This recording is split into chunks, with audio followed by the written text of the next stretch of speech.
Welcome into Rover Sports, guys. Welcome back. It's kind of been a long couple of days. A little bit of a cold this week, but just getting out of it. And I went out, got upstairs, took a shower, put on a shirt, and this is going to be a video that we can look back on. This is an exciting video, an exciting time to create this video. This is my official 2018 quarterback draft rankings. I'm so excited to do this. The quarterback position is my favorite position in all of sports. And this year's class is one of the most polarizing, confusing.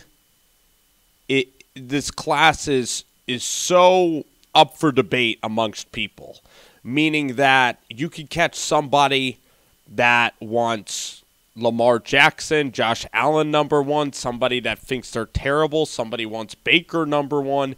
Everybody has a different opinion on this. And that's what's pretty cool. A lot of times at the top you see either Jared Goff and Carson Wentz, and that's pretty much the that's pretty much the all of the options,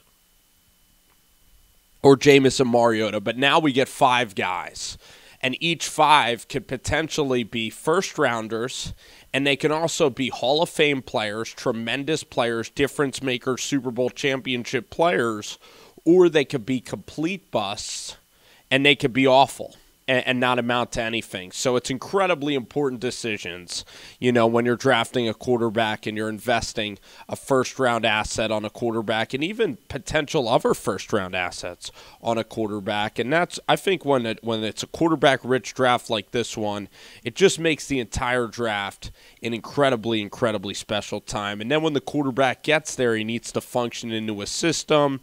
The coaching staff then needs to develop the kid, and the kid needs to work into the system that he's being asked to do.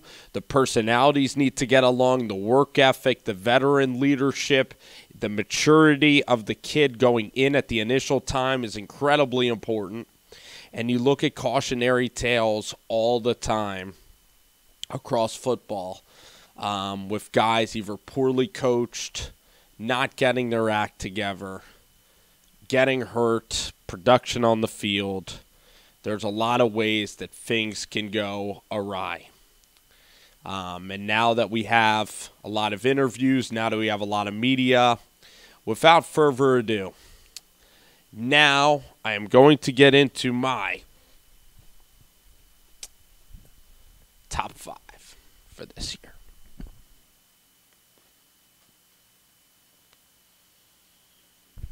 Number 5. Starting off at number 5. This is my clear-cut number 5. I'm going from 5 to 1.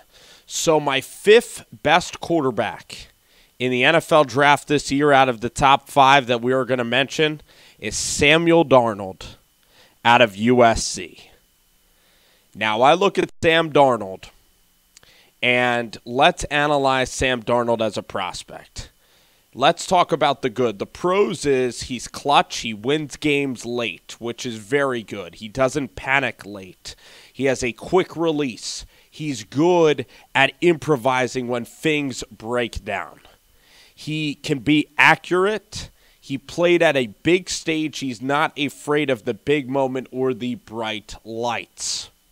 He had a tremendous, tremendous season a couple of years ago, beating Washington in Seattle, or wherever the University of Washington is, and then going out in the Rose Bowl and having an epic performance, one that almost catapulted him to the number 1 pick if he was allowed to declare for the draft. The guy has a loopy release, but it also can be a quick release. He has enough power on the football, and he throws kind of a catchable ball, and he has touch on his throws. And he can get outside the pocket and improvise a little bit.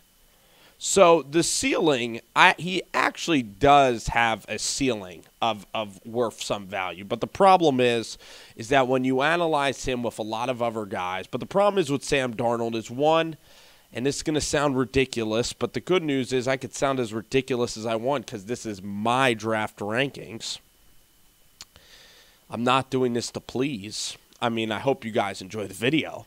But Sam Darnold's hands are small. Okay, that's one. Sam Darnold does not take care of the football. Sam Darnold's windup is way too loopy for my liking. His football IQ and personality, does he really love the game of football? He seems like a very mellow kind of character in terms of his character. Is he a competitor? Is he going to kill you? You know, because when you watched him against Notre Dame, when you watched him against Washington State, and even Ohio State, he didn't show that urgency to get his teammates back, to rally his teammates and get back into the football game. He was kind of content with hanging on the outskirts of the game and competing but losing but by a touchdown. He seemed content in his losses. Turns the ball over, does not see defenders in the middle of the field, really, really skittish.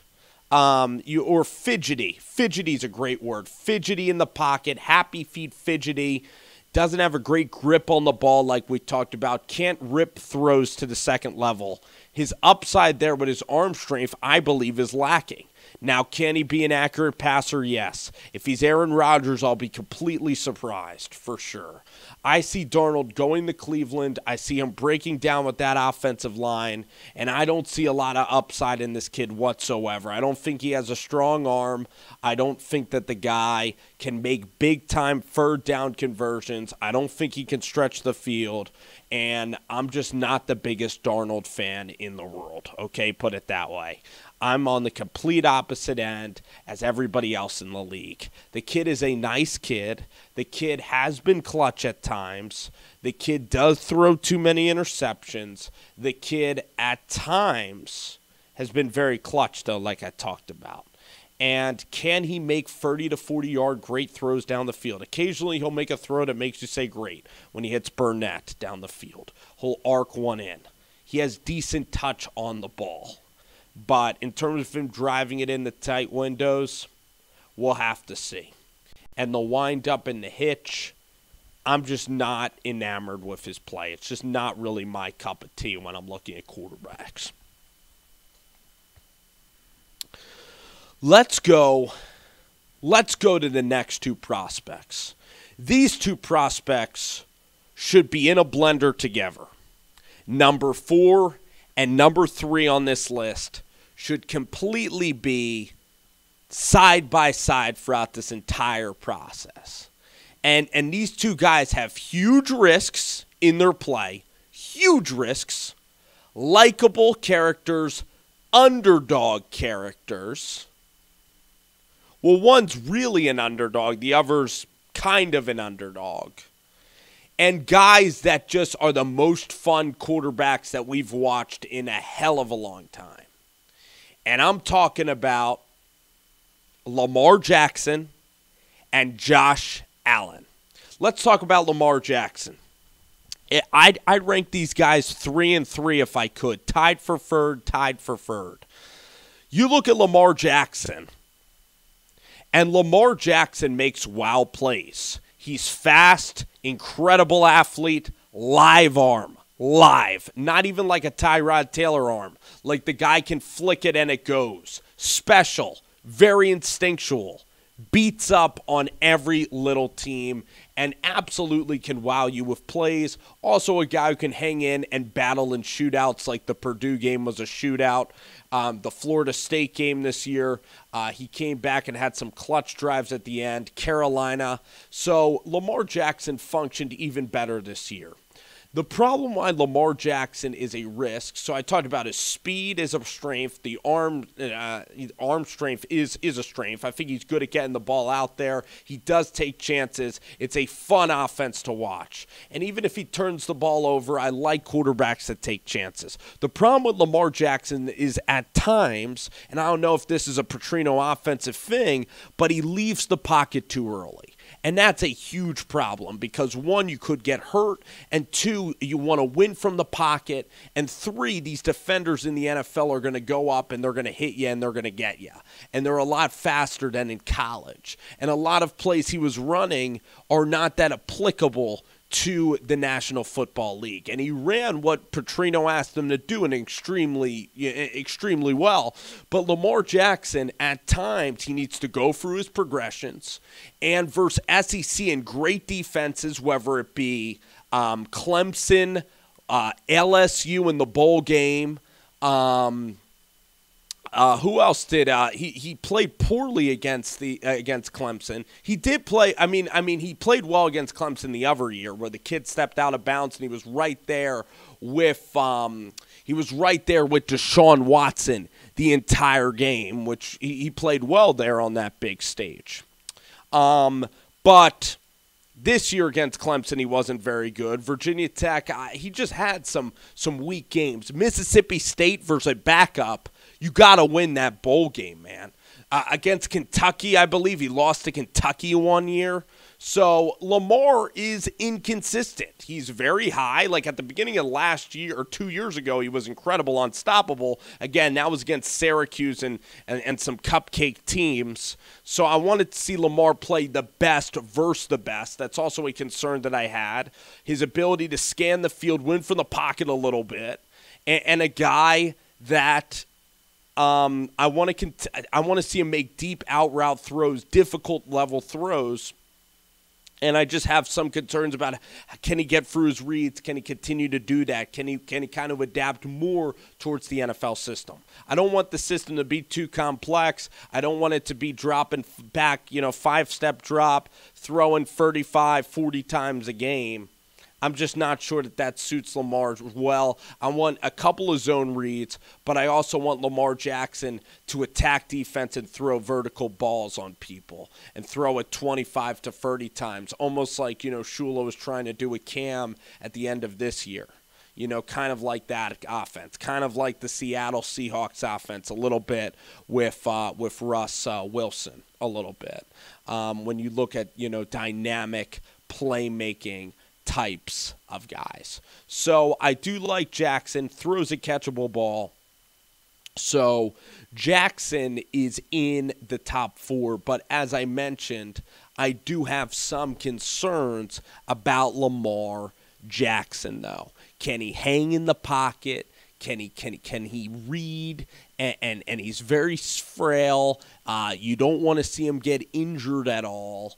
And he's a guy that, can he get to the second level of his reads, and can he throw accurately, consistently towards the out routes?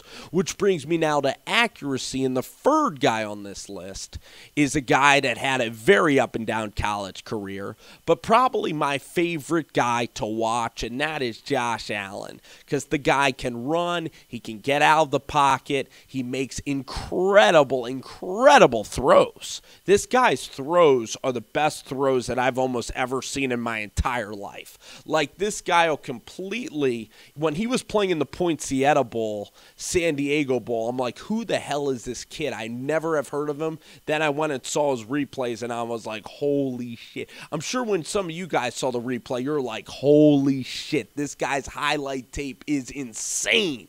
It's incredible. 6'4", can run, makes throws that some NFL guys can't even make. Throwing to his right 50, 45 yards on lines.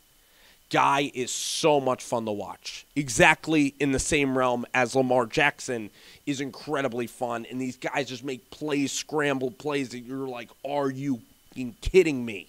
These kids are athletes. So Allen's an athlete. Now, the thing about Josh Allen, he does have a quick release. He is a talented thrower. Like, he can get the ball from point A to point B fine. Like, it's not like he has a big windup. It's not like his release is bad. But his footwork is sketchy. He sails balls. He's sometimes leaning back and throwing. He's not great at looking left and right, eye manipulation. He doesn't have a great feel either for throwing with anticipation, throwing guys open, throwing with touch. Like you look at Drew Brees floating balls over linebackers. It's either, it's usually it's all fastballs, and he's not really eye manipulating people. He's actually the opposite of Jimmy Garoppolo. Like Josh Allen and Jimmy Garoppolo can still be successful at the same time in this league. Jimmy's the type of guy that he does every little thing with his feet well. He gets the ball out of his hands quickly. It's a compact release, and it's always with perfect touch, accurate. But Jimmy can't throw like 50 yards and just change a game in one play. Like this guy, Josh Allen, if we wanted to compare him to a great, it would be a Ben Roethlisberger, a guy that honestly could just make big-time throws, would have to rely on a running game and a play-action, over-the-top style. And that's why I think Josh Allen would be perfectly suited for the Vikings, because the Vikings, I'll say that with an I, the Vikings, they started out at quarterback. Now they have John DeFilippo. They have Kyle Rudolph. So John DeFilippo's from the Eagles, and Carson Wentz and Allen know each other. But Wentz plays in an offense where he throws the ball about 25 to 30 times a game, actually. And he takes deep shots. He takes shots for Aguilar. He takes shots for Zach Ertz. And then they can utilize Stephon Diggs. They can utilize Treadwell and Thielen. And he can hit Thielen on curls, but he can really leverage Kyle Rudolph well. So if he went to the Vikings, if Kirk Cousins didn't go there, I think that would be a pretty decent fit for Josh Allen, or the Arizona Cardinals would be a good fit. Now let's talk about but again, with Josh Allen, his concerns are his accuracy is terrible. Really bad accuracy. So this guy has big bust potential. The thing about Lamar Jackson is he has bust potential because, one, he can get hurt, his longevity. Two, he's inconsistent. He's sometimes inaccurate making throws out, in the pocket. These guys are not pocket passing guys. They're improvisers. High ceilings, needs to be coached up, and you need to have strengths towards their games. You actually need to put work in and coach and build a system that's friendly towards these guys and accentuate their strengths and let them be themselves. Don't cripple them to death. Hugh Jackson crippled DeShone Kizer to death, literally putting a block of metal in front of his throwing foot. That's exactly what the Jets offensive coordinator John Morton did this year. He just crippled Hackenberg, and he smashed him to little pieces. That's what he did. He smashed him every day. John Morton would be like, yo, Hack, you have to do the 3-step drop, get out of the pocket, and hit this 2-yard throw, and you can't turn the ball over. That's the thing, too. Let Lamar Jackson and Josh Allen, if they turn it over, they turn it over, okay? You got to play with big balls when you get these types of players. Here we go. Number 2. I know we're running. We're having fun now. We're letting it loose, but I know we're running late on time. It's funny, videos seem to be going long. Now we're flowing. Videos getting up there in time. It's funny how that works sometimes. Number 2, gotta go Baker Mayfield. Love everything about the kid. Rooted for the kid all the time. The kid has the least question marks from a personality standpoint, actually.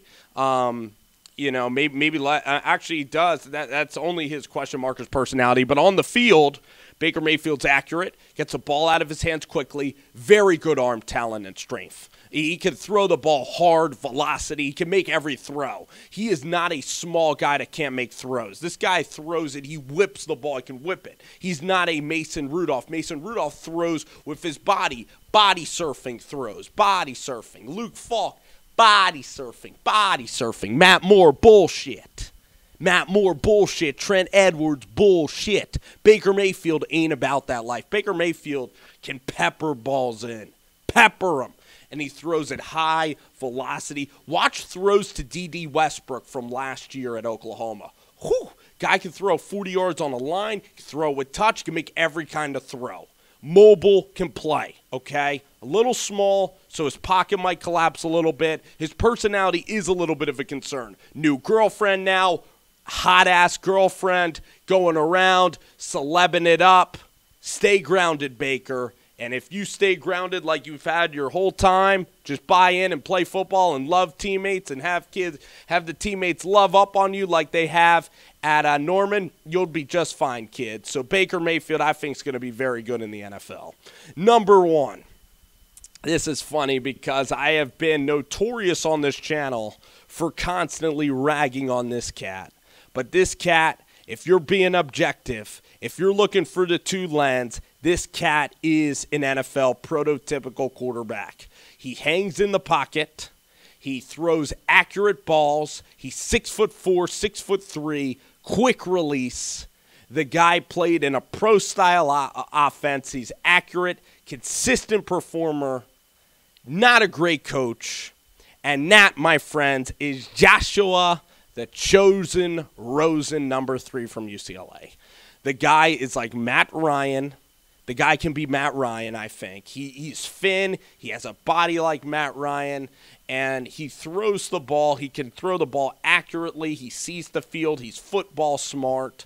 I like Josh Rosen, and I think that Josh Rosen, no matter what, has the lowest ceiling. I can't imagine Josh Rosen being benched at any time throughout his NFL career. You know how Jay Cutler was always starting because he was always talented enough, but people didn't like his personality? So even if people don't like Josh Rosen's personality, Josh Rosen will still be playing quarterback, and he'll still be starting. I could totally see Josh Allen being like, if he goes to the wrong place, to the wrong location, I could see him being a Hackenberger or a Brock Osweiler in terms of career. I could see him being a backup. I could see Lamar Jackson being a backup quarterback in some scenarios, being hurt, not being in the mix, kind of being a little bit like Bridgewater, you know, like if he just gets too risky with throws and things. Baker Mayfield, I really think is going to be a starter in the NFL. Again, he's smaller, though. And then you look at Sam Darnold, and I unfortunately for Darnold, Darnold's the nicest kid out of all of them. If I had to go out and hang out with the nicest kid in the entire draft process, maybe ever, is Sam Darnold. Just from a likability standpoint, he is as nice as any. No one dislikes Sam Darnold. He is salt of the earth personality, but I think Darnold could be a bust in this process, especially going up to Cleveland, being with those Sharks, which is Hugh Jackson and also Todd Haley. I actually think Josh Rosen can handle Haley. The next video I might make, I might cut up a video saying where these kids should go, where their best landing spots are. Maybe before the NFL draft I'll do that. But that's my top 5 right now. Go back and watch the video. But if you really want to know right now, I'll give it to you. Top 5, I'm going to go, and I'm going to have to separate the Lamar and Josh Allen. I'm going to go Sam Darnold 5, Lamar Jackson 4, Josh Allen 3, Baker Mayfield 2, and Josh Rosen number